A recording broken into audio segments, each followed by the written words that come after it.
से महापुराण, तो ब्राह्मण देवता कथा करते और वो देवराज बेटा हुआ मस्ती से। तो अब नहीं सुनी है तो भी सुनोगे, जबरदस्ती सुनिए।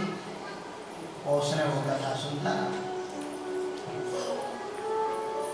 कथा को सुनते सुनते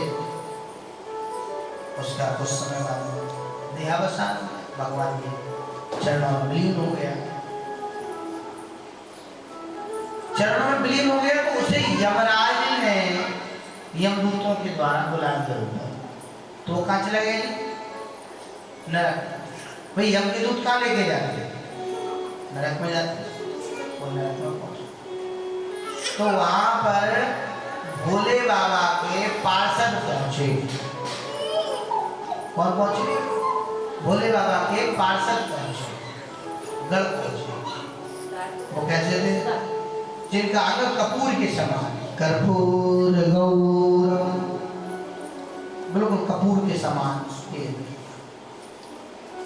और हाथ में त्रिशूल लिए, बागांबर पहने, भस्मी रमाए हुए। आप जैसे ही पहुंचे तो यम के गणों से कहा, क्यों रे अभी तुम लोग नए नए एक व्यक्ति लेके आए? बोले हाँ। बोले वो केस हमारा है हमें। तो वो लड़ने लग गए। बोले वो तो महापापी व्यक्ति आपका कहाँ से हो गया? तो बहस करने लग गए। तो भोले बाबा के गणों में ज़्यादा पेशेंस तो है नहीं है, तामसी है। तो महाराज ने पिटाई कर दी और पिटाई पड़ी तो वो चिल्लाए, बहुत रोए। अब जब वो रोए तो महादेव ने की इच्छा से यमराजा पधारे। यमराजा ने कहा बात क्या हो गई? उन्होंने कहा बोले महाराज जी ये आए और ये बोले कि हम शिवलोक को लेके जाएंगे। ये बड़ा दुष्ट व्यक्ति और ये बड़ा इसने बड़ा कलेश किया वहां जाके। शिव के गणों को देखा, यमराज ने प्रार्थना की। बोले महाराज हमें क्षमा करो, इन बच्चों को क्षमा करो, क्योंकि ये आपके बारे में जानते थे। तो यमराजा जब विनती कर रहे थे तो वो ये सब देख रहे थे। कौन? यम के दूत। बोले महाराज जब आप ही हाथ जोड़ लो तो हम कौन सी खेत की मूली है? तो वो पैर पकड़ने लग गए। बोले महाराज हमें बताओ किसको लाएं किसको नहीं लेके आएगा, फालतू में हमारी पिटाई होती रहेगी, बता दो। तो उन्होंने बोला जो व्यक्ति भस्मी धारण नहीं करता, जिसने कभी भस्म धारण नहीं की हो, उसके लिए यहाँ मत लेके।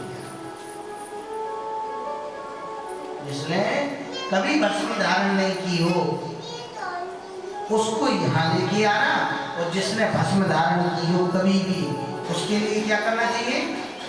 यहाँ लेके। बिल्कुल ठीक है महाराज।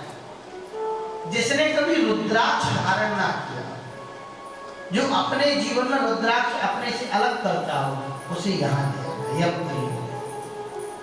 और जिसने कभी गलती से भी शिव का नाम उच्चारण किया हो, उसे इस नरकपुरी में संयमी पुरी में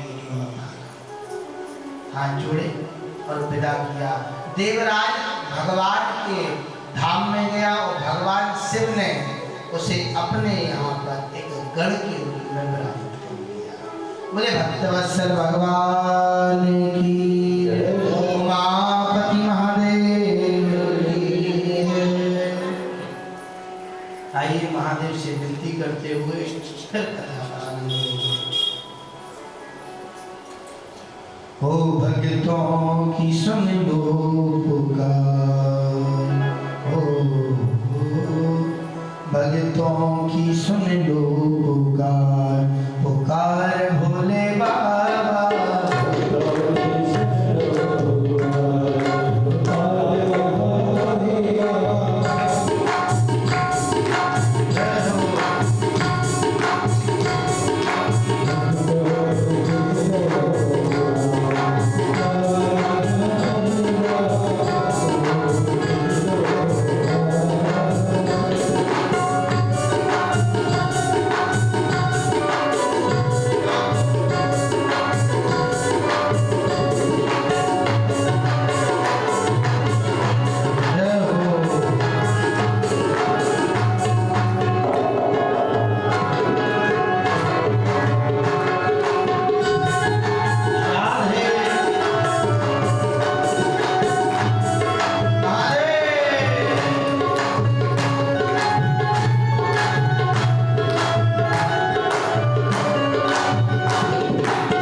सोनकादि ऋषियों ने सूजी महाराज से कहा, महाराज ये कथा तो बड़ी आनंददायक, कहिए तो इतना दुष्ट व्यक्ति को भी महादेव की शरणागति मिल गई।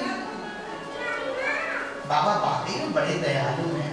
प्रभु कुछ और भी कहिए ना उनके बारे में, कुछ और भी सुनना चाहिए। जब कहा तो उसका प्रश्न हो गए और प्रसन्न होकर के बोले कि एक नहीं है, ऐसे कई लोगों की सदगति हुई है महापुराण। अच्छा, हम सुनना चाहेंगे महाराज, अगर आप कृपा करो। भैया जीते जी के तो कहे कौन, मरे के बाद भी शांति मिल गई लोगों को।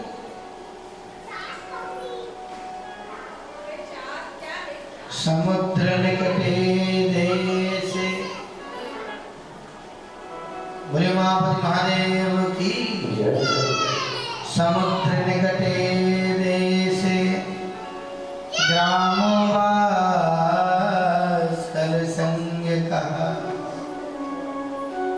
वसन्ति यत्र पापेष्ठा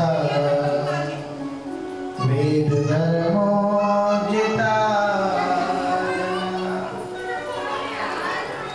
समुद्र निकटे देश,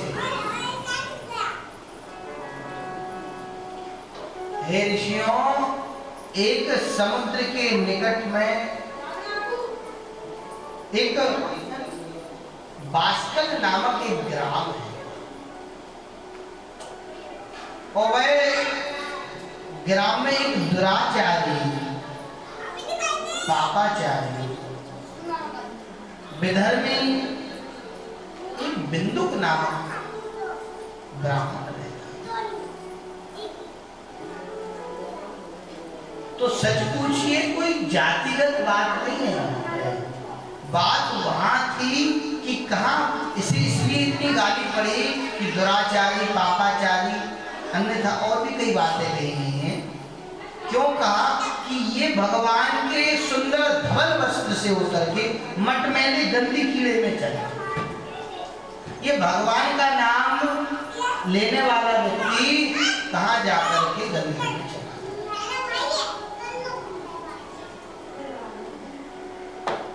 तो वह बिंदुक नामक रहा। वो कैसा, उसकी पत्नी भी थी, चंचला थी उसकी, और उसकी वो पत्नी,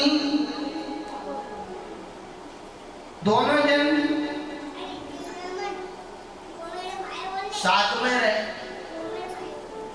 और वह इतना वैश्यागामी हो गया, उसकी जो पत्नी थी ना, तो पहले तो बहुत सही थी बेचारी, लेकिन एवं कुंजन संवासे चारु के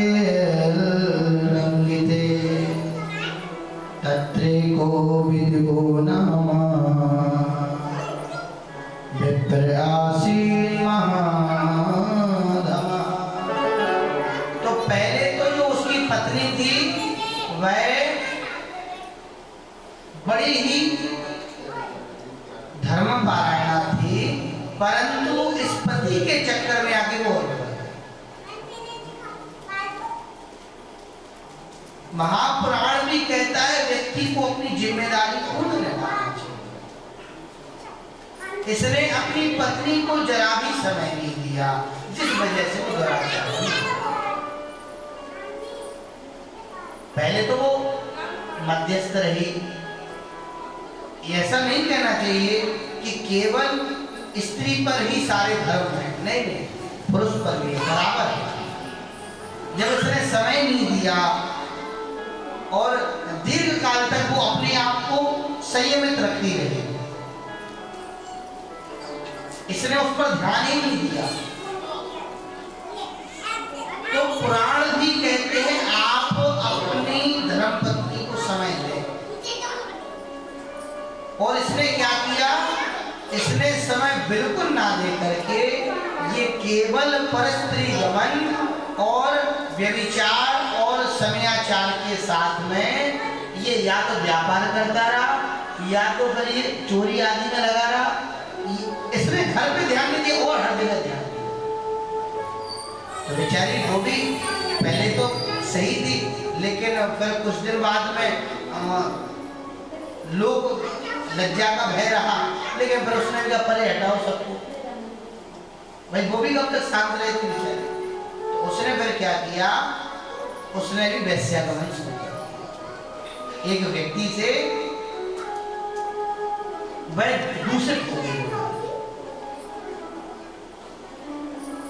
और यह कथा स्वपत्नी चंचलाना हित्वा नित्यं सुधर्मिणी रेमे च वैश्या दुष्टा स्मरवान प्रकीर्तिता। वो तो भैया उसने एक दिन उस ब्राह्मण ने अपनी पत्नी को रगे हाथों पकड़ लिया, तो वो डर के मारे कांप गए और उसने कहा कि आप हमें मारो मत, आपके कारण ही मैं आज ऐसी बनी।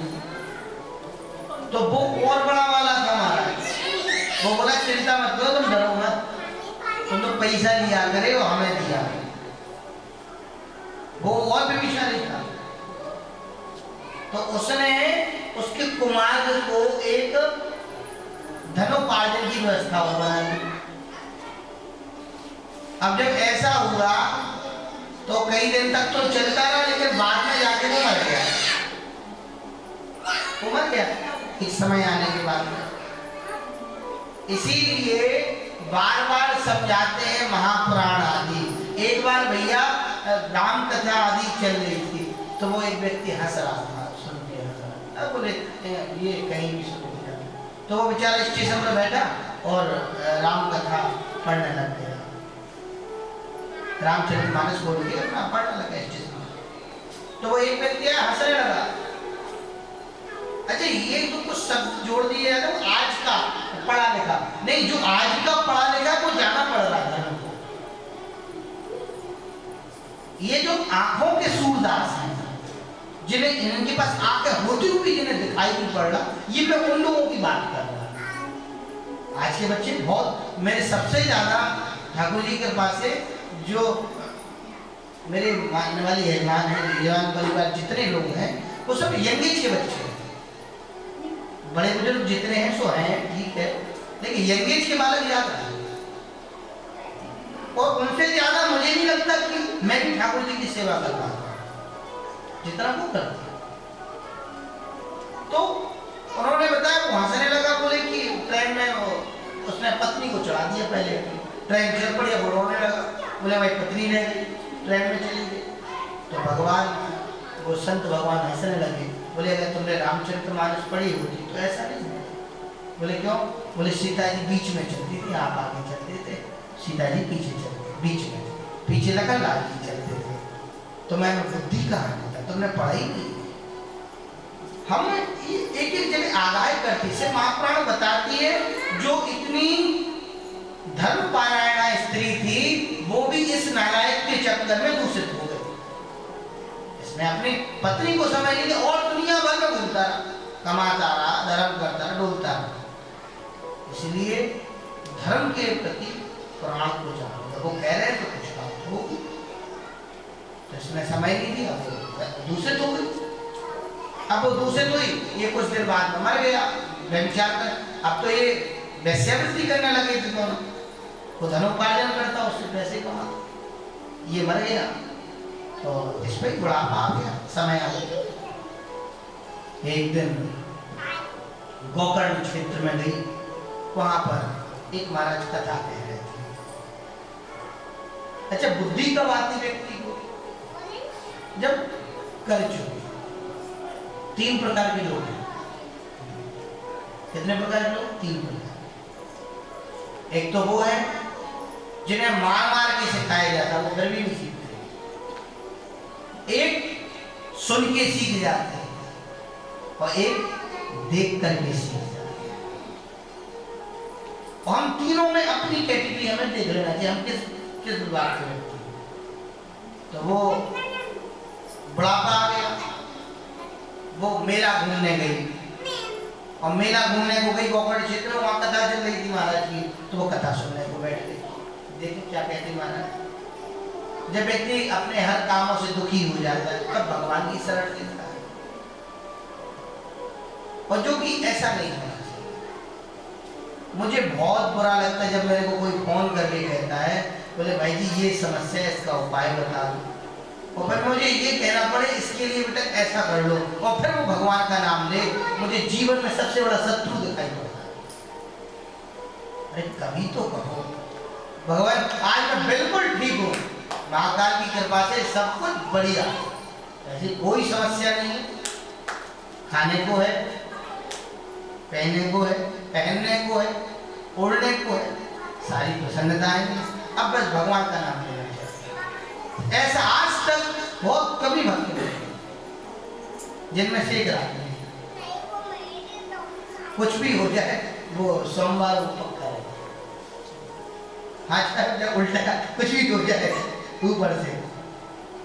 ये शिव महापुराण का कहने का तात्पर्य ये है, आप लोगों का ये जो मन होना चाहिए, ये ऐसा नहीं गुरु जी क्या करना चाहिए, ये ऐसा बिल्कुल चुनाव से काम कुछ नहीं होगा, तो कैसे भी कर दो पूजा, आपका काम हो जाएगा, काम आपका हो जाएगा, ये बिल्कुल चक्कर मत पड़ो। अभी कथाएं आएंगी, मैं तो हैरान हूँ, महाकाल की एक दिन में अध्ययन कर रहा था, तो महाकाल बाबा को मैं पढ़ते पढ़ते, महाकाल का प्राकट होने के बाद दूसरा एक शिष्य रहा महाकाल का, जो अष्टम यदुवंशी बना, जिसके वंश में श्रीकर नाम पड़ा, श्रीकर कथा आई आगे चल, वो उसने रात में पूजा होती थी मंदिर में, उसके बाद था कुछ नहीं, तो वो झूठी सामग्री लेके पूजा करने लग गया, कृत्रिम सामग्री, दूध लिया उसे कुछ नहीं मिला तो उसने कुछ घोल दिया, लड्डू थे तो मिट्टी के बना लिए, मतलब एक झूठी पूजा की, और उससे भगवान प्रकट हुआ, प्रसन्न हो गए। तो हम आप तो पूजा सही सही कर रहे हैं, फिर भी क्या भगवान प्रसन्न नहीं होंगे? भगवान बिल्कुल होंगे, कुछ चढ़ाओ या ना चढ़ाओ, इससे कुछ नहीं होने वाला, आप ही श्रद्धा से। तो उसने क्या किया, दुनिया में समय दिया, बस नहीं किया तो अपने घर में। और पहला धर्म कहता है कि आप जग को बाद में सुधारो, अपनी व्यवस्थाएं बाद में, पहले परिवार। उसने ऐसा नहीं किया तो उसका दुष्परिणाम ये हुआ, उसकी पत्नी गलत मार्ग पर गई, और गलत मार्ग में जाने के बाद में आपने उसकी मृत्यु हुई, वो तो चला गया जी नरक, और ये गई गोकर्ण क्षेत्र में, तो वहां बैठ के कथा सुन रही थी, तो वहां महाराज जी कथा कह रहे, कथा में उन्होंने कह दिया, और सत्य भी है, जो व्यभिचारिणी हो जाती है, जो पति को छोड़ करके अन्य जगह जाती है, उसके लिए अन्य अन्य प्रकार के उसे दोष बताए, इसका क्या होगा क्या नहीं होगा, उसके लिए एक तांबे के लोहे के शरीर वाले व्यक्ति को जलाता हुआ उसे संसर्ग कराया जाएगा, मिलवाया जाएगा, उसे कई प्रकार की यात्राएं करी, तो वो घबरा गई और वो हाथ जोड़ के आ गई, महाराज जी रक्षा करो। धिग्मा मोड़ दिया कामो हित चेत सा, हे महाराज जी मैं तो मारी गई, मैं मूढ़ हूँ, मैं तो परेशान हो गई, अब मैं तो बहुत मारी जाऊंगी, मेरे साथ क्या क्या नहीं होगा। महाराज बोले तेरे साथ क्यों होगा? अरे बोले अभी आप ही तो कह रहे थे, तो बोले मैं तो उन स्त्रियों के लिए बोल रहा हूँ, तो बोले वो मैं ही हूँ, और सत्य जान लो, आपके सारे सवालों के जवाब मिल जाएंगे। राज जी आप कथा सुन रहे हो ना सभी लोग, तो कथा बस ऐसे सुनना, ये कथा नाम बस बदल देना है लोगों को। जैसे अभी हम बिंदु को चंचला की कथा कह रहे हैं ना, तो बिंदु को अलग कर देना और चंचला अलग कर देना, वहां पर खुद को दोनों स्थापित कर देना, बिंदु पति को कर देना, चंचला खुद बन जाना। आप देख रहे 9 दिन की कथा में आपको सारे सवालों के जवाब मिल जाएंगे, आपको अपने आप सारे सवालों के जवाब मिल जाएंगे। वो कथा आपके जीवन की कथाएं होगी, अब उसमें कौन हो वो व्यक्ति को जाने। तो वह चंचला रोने न गई, बोले महाराज जी मैं तो मारी गई, मैं तो ऐसे ही हूँ, उपाय बताओ। तो महाराज वो बोले कि बेटे अब इसका तो उपाय एक ही है, भगवान की शरणागति। महाराज जी शरणागति आपसे अच्छा कौन दिलाएगा? पश्चाताप करो बेटे, और पश्चाताप का मतलब क्या होता है? पश्चाताप का मतलब क्या है? आप पूजा पाठ करो उसे पश्चाताप कहते हैं, उसे पश्चाताप नहीं कहते। पश्चाताप कहा जाता है किसी पाप की पुनरावृत्ति ना हो, पाप की द्वारा से रिपीट ना हो, जो कर चुके हो और रिपीट नहीं करना, बस हो गया पाप का मार्जन। भगवान से सॉरी बोलो, कान पकड़ो, भगवान अब नहीं करूँगा, कर लिया, बस आप पूर्ण हो गए। ये नहीं कि आज पाप किया, कथा सुनी, हम तो ठीक हो गए, फिर जाके कल से फिर नया पाप, उसका कोई इलाज नहीं है। हमसे हो गया, अब नहीं करेंगे भगवान, ऐसा अगर मन में भाव है तो तुम्हारा कल्याण हो जाता है। वो चंचला रोई, बोले महाराज आप ही उपाय करो। पश्चाताप पाप कृतां पापानां निष्कृति परा सर्वेषां वर्णनं सद्भिः सर्व पाप विशोधनम्, सर्व पाप विशोधनम्। इन सभी पापों का शोधन कौन करे? भैया इसका तो उपाय केवल सिर्फ महापुराण। तू बेटी कथा सुन। महाराज मुझे कौन कथा सुनाए? आप ही कथा सुनाओ। उसने भगवान की बड़ी आस्था के साथ कथा सुनी। ये देखिए ऐसे समझो, एक क्लास में 500 बच्चे, तो क्या 500 ही IAS बन जाते क्या? तो टीचर ने ऐसा तो किया नहीं है कि तुम्हें पढ़ा रहा हो तो मैं नहीं पढ़ा रहा, मुझे सबको बराबर पढ़ा रहा। तो पढ़ेगा कौन? जो मन से पढ़ेगा। तो इसी तरह कथाएं भी होती हैं। बार बार क्यों कहा जाता? आस्था से सुनिए, श्रद्धा से सुनिए, विश्वास से सुनिए। भगवान की कथाएं तभी संभव होगी। तो जो विश्वास से नहीं सुनेगा वो केवल यहाँ टाइम पास करता, टाइम और गुडी करना, अपना बैठे बैठे घर जाए कोई काम नाम करे। हाँ लेकिन उसमें एक फायदा है, अगर बैठा रहेगा शायद कब कृपा करे। एक संत थे, वो गीता जी का रोज पाठ करते हैं, तो भगवान मुस्कुराए। भगवान बोले तू क्या सोचता है मैं तेरी गीता पाठ से खुश हूँ? तू साफ पाठ करता है, शुद्ध पाठ करता है क्या? बिल्कुल नहीं करता तू। वो नाचने लग गया। भगवान बोले मैं तेरी बुराई कर रहा हूँ। वो नाचे ही जाए, बोले जय हो जय हो। भगवान बोले मैं तेरी बुराई कर रहा हूँ, क्यों नाच रहा है? बोले कम से कम सुनते तो, शायद कैसे ही करूँगा, सुनते तो यही बहुत है, मेरा तो काम हो गया। तो यही अच्छा है कि यहाँ बैठे हो, एक आध तो शब्द जाएंगे कान में, तो ये भी अच्छा है। जरूरी नहीं है कि सारे ही शब्द सुन, सारे सुन लिया आप ही नहीं वक्ता बन जाओगे, कल से आप ही शुरू हो जाओगे। हाँ सही बात, सारे नहीं सुनना, जितने सुन लिया उतने ही बहुत, उतने ही कल्याण। बट चंचला बोले महाराज जी उपाय आप ही करो। तो उसने बड़े श्रद्धा विश्वास के साथ में सिर्फ महापुराण को सुना। समय आने पर उसके प्राण निकल गए।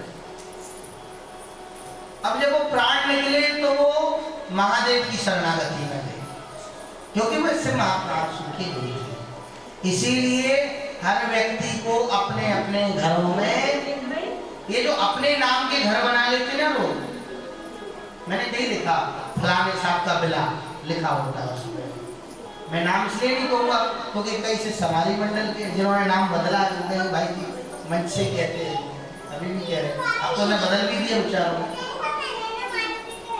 तो जो ऐसे लिखवा लेते ना फलाने साहब का बिला, अपना अपना नाम लिखवा लेते। हाँ अगर भगवत संबंधी नाम हो तो ठीक है, अन्यथा इनका नाम होना चाहिए शिवाय भगवान के नाम से गौलोक भवन नाम होना चाहिए। और जब तक ये सब नहीं तब तक करेगा।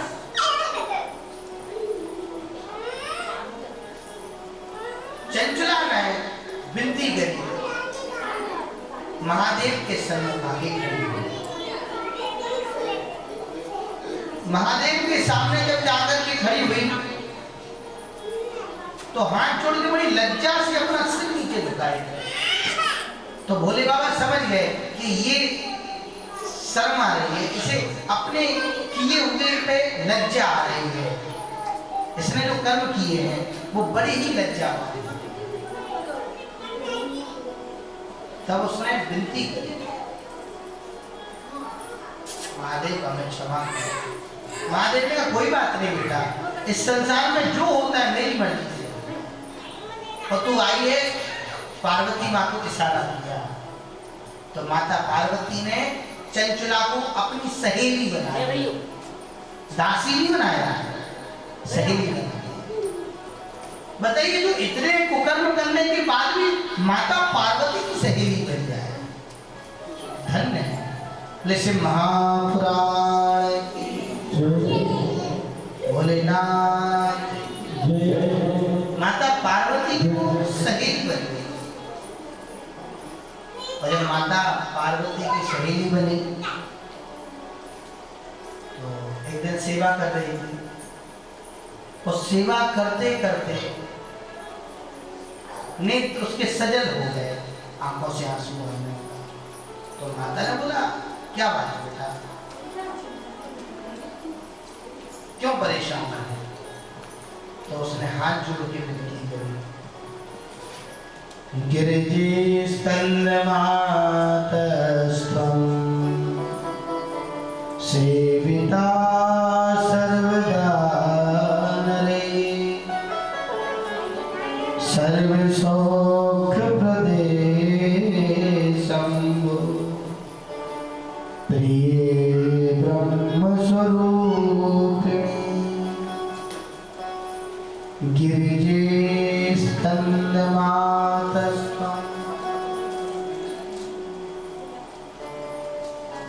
हे माँ, आप कार्तिकेय स्वामी की माँ, गणपति की आप माँ, इस संसार की माँ, फिर भी आपने मुझे अपनी सहेली बना, ये मेरा सौभाग्य है। बड़ी बड़ी प्रार्थना करें, कृपा करो ना। हे गिरिजानंदिनी, मैं आपके चरणों की सेवा में सदैव रहूं, ऐसी विनती। माने का जी तो है ही पहले से, अब का को मस्का लगा ले भाई, कोई आपका बेटा आपकी ज्यादा चापलूसी करने लगे तो कहीं घोटाला समझ में आता है, तुम्हें जो चाहिए स्पष्ट बोल दो। भाई पत्नी अगर ज्यादा सेवा करने लगे तो समझ लो कुछ चाहिए जैसे, वरना वो तो है ही, जरूरत क्या, वो तो रेगुलर करे, वो अपना करता रहे। भाई रोटी खिलानी है, रोज खिला दे, आज 15 प्रकार के व्यंजन खिला दी, बात क्या है पूछो। तो उसने जब इतनी वाणी से गदगद वाणी से सेवा करी, माता ने कहा सही सही बताओ मन में क्या है तुम्हारे? बोले माँ आप तो सब जानती हो। बोले फिर भी तुम्हारे मुँह से सुनना चाहेंगे। बोलिए क्या चाहते? तो बोले भैया मेरा एक पति महादेवी महेशानी भरता में ब्रजलीपति मत्तम पूर्ववृता पापी न जाने का गतिम गता।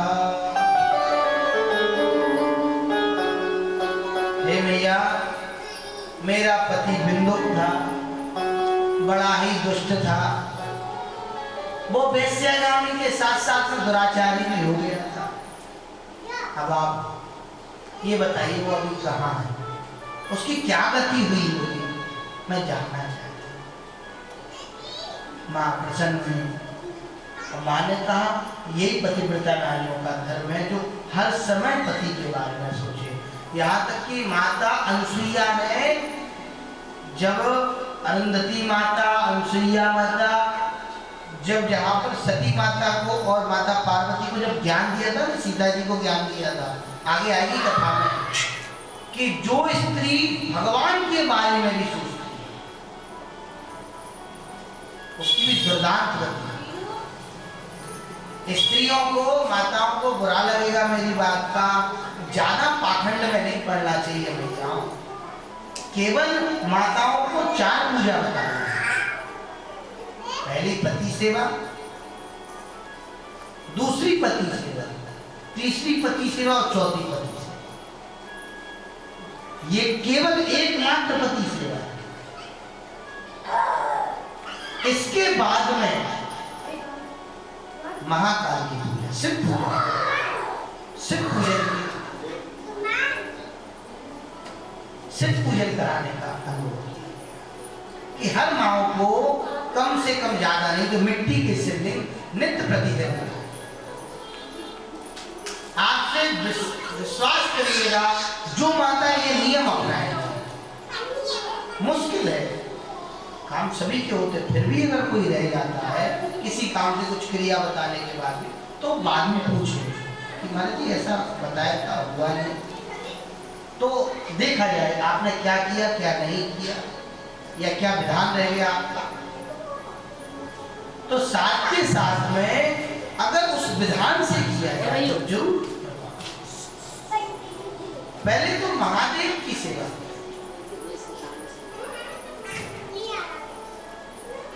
पहले शिव पूजन करें। तीसरा तुलसी मैया की सेवा, और चौथी जो सेवा है वो सर्वाधिक अति प्रिय बता देते हैं कि माँ भगवती हरि की सेवा, ठाकुर जी की पूजा, गोपाल। इसके अलावा और कोई व्रत पूजा पाठ नहीं आएगा। तो माता बड़ी प्रसन्न हुई कि तू इस स्थिति में भी अपने पति के बारे में सोचती, धन्य है, मैंने गलत नहीं किया, तुझे अपनी सहेली बना दी। भाई कई बार हम लोग पछताते हैं, किस घड़ी में तुमसे दोस्ती हो गई। व्यक्ति बोलते ना, उन्हें तुमसे मिल गया, बड़ा परेशान है, तो बड़ी प्रसन्न। उन्होंने कहा बेटा ये आपने बहुत अच्छी बात कही, और मैं आपका नाम, आपका भजन ध्यान हमेशा करती। जो सती की परछाई में भी चलता है उसका भी कल्याण होता है। तो भाई चंचुला ने जब हाथ जोड़ के मैया से कहा, तो मैया ने कहा कि भैया तुम्हारा पति तो राक्षस बन गया है। पहले यमपुरी गया, यमपुरी में उसने सारी ये यातनाएं झेली, जितने प्रकार के दंड वो सब झेले, और अब भी जब उसका काम नहीं बना, उसके पाप मार्जने हुए, तो प्रेत बना खड़ा हो गया, भूत बना खड़ा, परेशान। माँ उसके उद्धार का कोई उपाय करी। माँ ने कहा कि अगर तेरा पति किसी विधि से महाशिव प्राण सुन ले तो उसका कल्याण हो। बोले माँ आपके अलावा ये व्यवस्था कौन करेगा, आपके अलावा ये व्यवस्था कौन कर सकता है। जब उसने विनती करी तो माता जी ने प्रसन्न होकर आशीर्वाद दिया, हे तुम बरो शिव प्रीत मानस कारकम सहानया विंद शैले भद्रम ते गच्छ सात्वरम। सुनो तुम जाओ, और मेरी जो सहेली है ना, इसका पति है बड़ा दुराचारी रहा, और वो यमपुरी में पहले तो गया तो बनारा, और जब यमपुरी से चला गया तो वो बिंद पर्वत ब्रह्म पिशाच बना पड़ा। तो हे तुमरो तुम जाओ उसे कथा सुनो। तो तुमरो मुनि आए जो नारद जी के परम सखा है, हरि का स्मरण करने वाले नारद जी और हर का स्मरण करने वाले तुमरो मुनि देवर्षि नारद है। इस प्रकार से दोनों भागों में भक्त थे। तो तुमरो मुनि आप गए और उस पिशाच को पास में बांधा, ऐसे समझ लो रस्सी में बांध दिया और उसे खम्भे से बांध दिया, उसे बांध के यूं बिठाया, फिर उसे कथा सुनाई। और कथा सुनाई तो एक बात सोचो, जिसे जबरदस्ती बांधा होगा वो क्या कथा सुनेगा? क्या तो नहीं सुनेगा। जिसे जबरदस्ती बांधना है वो तो कथा नहीं सुन सकता। तो उस अवस्था में उसके लिए क्या किया गया? उसे भगवान का नाम सुनाया गया, कथा सुनाई। इससे उसका क्या हुआ? उद्धार हो गया। बोले भक्तवत्सल भगवान की। और वह प्रेत योनि छोड़कर शिव लोक गया। बोले भक्तवत्सल भगवान की। महादेव से विनती करिए, माता पार्वती है जगदम्बे, आप जहां ले चलोगे, जैसे ले चलोगे, जो कराओगे, हमें बस वही करना है।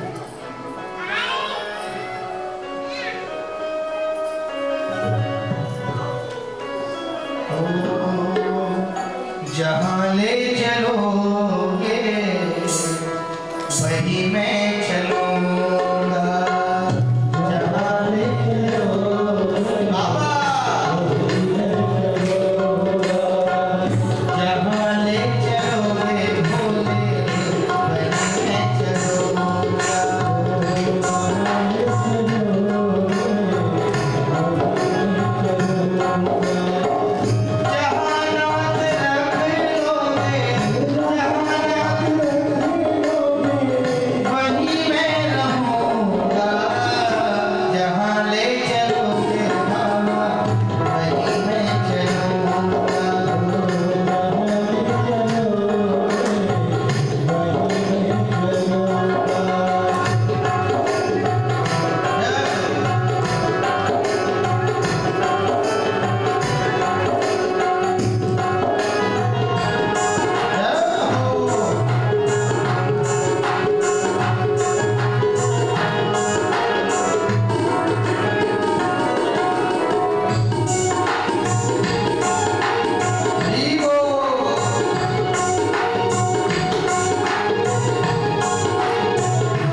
श्री उमापति महादेव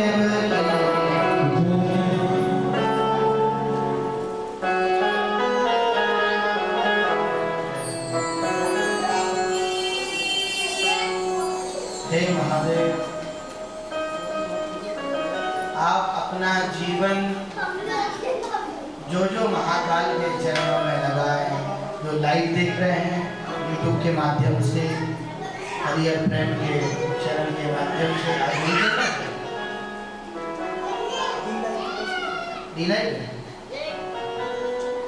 नेटवर्क, फिर भी जो लाइव के अंतर्गत चैनल के माध्यम से भी देखते हैं, हरिहर प्रेम यूट्यूब चैनल पे आप सभी लोग दर्शन कर सकते हैं कल से और चलेगा समय से। तो वह सभी लोग और जो यहाँ बैठे भगवान के चरणों में अपना ध्यान तभी लगेगा जब आपका मन और वचन सिद्ध होगा। आप सच मानो, एक बात को समझ लेना, भगवान की शरणागति जब भी पॉसिबल है जब आप भगवान में ध्यान लगाएं, वरना ये सब पूजा पाठ पाखंड है। निराकार की लड़ाई में तो ये ज्योतिर्लिंग प्रकट हुआ, वो मैं बड़ा करते हुए बीच में स्तंभ प्रकट हुए, ज्योति स्तंभ, यही शिवलिंग है। आएगी कथा।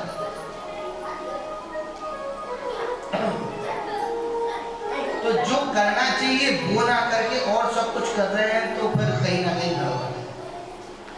भगवान का नाम संकीर्तन, भगवान का भजन जब ही सुलभ होता है जब आप लोग करें। अब चूंकि पहला दिन है और मैं आप ही लोगों के ऊपर छोड़ दूंगा, हम तो 8 बजे तक भी सोचे बैठे हैं, कोई समस्या नहीं है। और शिव महापुराण में सबसे खास बात ये 24,000 श्लोक, हम तो 12 बजे भी बैठे रहेंगे, कोई समस्या नहीं। लेकिन माताओं का शाम को 6 बजे के बाद घर में काम होते हैं, इसलिए आप लोगों के ऊपर छोड़ते हुए अगर आप लोगों को उचित लगे, समय रहे तो बताइएगा, तो हम आगे चलेंगे। इसलिए कल की जो कथा का सत्र का समय है वो ठीक 2 बजे से 5 बजे तक कथा का समय रहेगा और 8 से 9 तक रुद्राभिषेक का रहेगा। जो लोग रुद्राभिषेक के यजमान बनेंगे, जैसे एक माई आई आज मेरे पास, बोले महाराज जी मुझे इतने रुद्राक्ष चाहिए, अभी से बोल दिया उसने, तो मैं आपको बता दूं, मुझसे मुंह से कह दोगे, मुझे ध्यान नहीं रहता है। अभी तक 3,87,500 रुद्राक्ष वितरण हो गए हैं। जब आप लोगों से मिले पहली बार रुद्राक्ष हुआ अपना 1 लाख के पास था, 3,85,500 पहुँच चुके। अभी अम्बाला में 500 की गिनती बढ़ गई, 1500 रुद्राक्ष को, वरना 1000 का हट के चलता है तो जुड़ते जाते हैं, वहाँ 1500 हो गया। तो अब वो ये चलना है। संजय भैया का आभार और भगवान की कृपा से उत्तर तरक्की बनी रहे। संजय खंडेलवाल जी,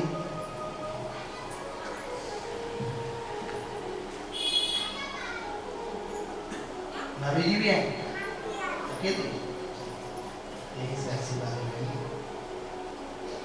भगवान की कृपा से कथा पूरक जब ही मान्य होगा जब आपको हम समय दें। तो कल का कथा का समय राजी 2 से 5 और अभिषेक का जो समय रहेगा प्रातः 8 बजे से 9 बजे तक। जो भी जोड़े से बैठना चाहें वो समय से बता दें, और जो जोड़े से नहीं आ पाते हैं किसी कारणवश काम है तो पहले दिन आ जाए, बाकी दिन अपना जोड़ा लेके आ जाएंगे, गठ जोड़ा, और उसी को लेके बैठ सकते हैं। इस अवस्था में ये कर सकते हैं। यहाँ जो गर्भवती माता है उनका जोड़ा नहीं लगेगा क्योंकि वो 3 हो जाते हैं तो वो साथ में बैठते हैं, ये विधान है। और बाकी रोज पूजा पाठ करें। आज की कथा 6:30 बजने को है, माता को घर में काम भी रहता है तो कथा को थोड़ी देर और चलेगी, 20-30 मिनट। अच्छा ये हो भी गया खंडेलवाल जी की वजह से हुआ, आप पधारे तो 20 मिनट और चलेगी और कथा को फिर हम लोग ग्राम की ओर ले चले, क्योंकि माताओं को घर में काम भी रहता है 6 बजे। अगर आप लोगों को नहीं हो तो मुझे कोई समस्या नहीं, आप लोग अपना देख लें, मुझे कोई आपत्ति नहीं। बोले भक्त वत्सल भगवान की जय। सूत सूत महाभाग। हे सूत जी महाराज, हमारी आपसे विनती है कि आप हमें बताएं कि यह शिव महापुराण कैसे करना चाहिए, कब करना चाहिए, क्या विधान है। तो वह बोले कि इस कथा पुराण को सुनने का एक उपाय है कि पहले तो स्नान ध्यान करें, तन पवित्र करें, मन पवित्र करें। तन पवित्र कैसे होगा? नहाने से। स्नान ध्यान करने से तन पवित्र हो जाएगा। मन पवित्र कैसे होगा? मन पवित्र होगा भगवान का नाम लेने। और वाणी पवित्र कैसे होगी? भगवान का नाम लेने से। तीनों ही बातें करनी पड़ेगी, तभी पूरे पॉसिबल हो पाओगे, कायदे से हो पाओगे। जब ये हो गया तो इसे सुनना कैसे चाहिए? हर व्यक्ति अपनी अपनी आसन पर कथा सुने। ये देखिए व्यवस्थाएं हैं, ये अलग है, आपकी पहले से व्यवस्था की गई है, लेकिन हमें फिर भी अपने ही आसन पर बैठ के कथा सुननी चाहिए। एक नियम बनाए अपने आसन पर बैठने का। पुनः बोले महाराज हम लोग कहते हैं कि व्रत रहें, कैसे क्या रहना है ये बताइए, कथा सुनिए। तो सबसे पहले तो आया है कि भोजन नहीं करना है, भोजन नहीं करना है। अच्छा क्यों नहीं करना है? बोले इसलिए नहीं करना है, तुम भोजन कर लोगे तो कथा क्या खाक सुनोगे, सो जाओगे। लेकिन अगर भूखे नहीं रह पाते हो तो फलाहार करें, तो फलाहार। अब अगर फलाहार से भी बात नहीं बनती है, किसी किसी की ऐसी आदत होती है कि जब तक उसे 2 रोटी नहीं मिल जाए उसे चैन नहीं मिलना। अगर ऐसी स्थिति है फिर क्या करें? तब भोजनम सुकरम मन्ये कथासो श्रवण प्रदम नोपवासो परश्चेता स्यात् कथा श्रवण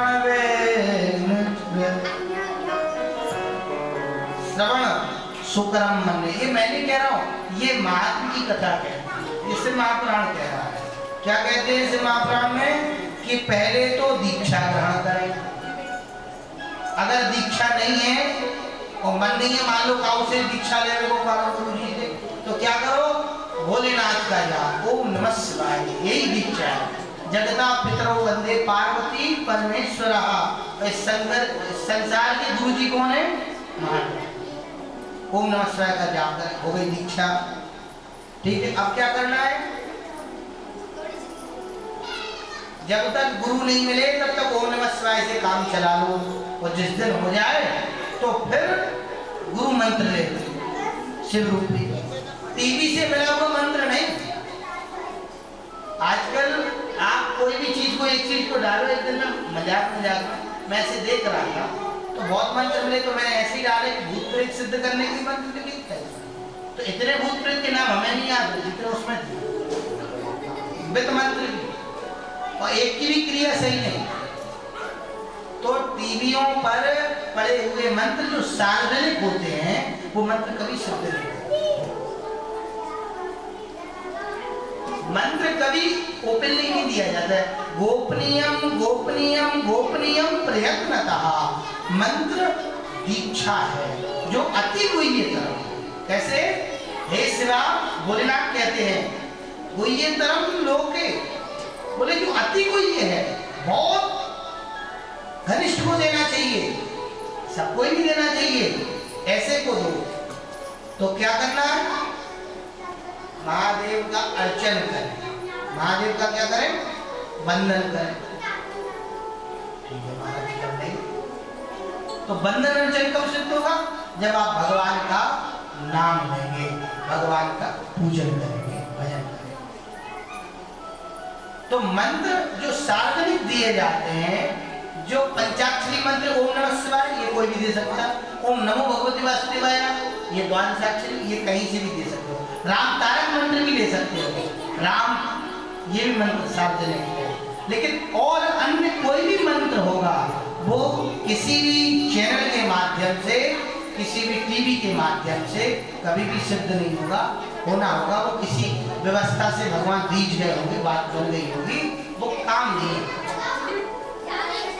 वो काम नहीं आने वाला। काम गुरु मंत्र, गुरु प्रदत्त मंत्र ही है। तो गुरु दीक्षा ले लें। अब जिनके पास दीक्षा नहीं है तो ओम नमः शिवाय का जाप कर ले, और फिर बैठ करके जब बैठे ना कथा में तो 11 बार पहले ओम नमः शिवाय का जाप। जब ओम नमः शिवाय का जाप कर लोगे तो मन पवित्र हो जाए, इधर उधर के दिमाग से हट जाएगा।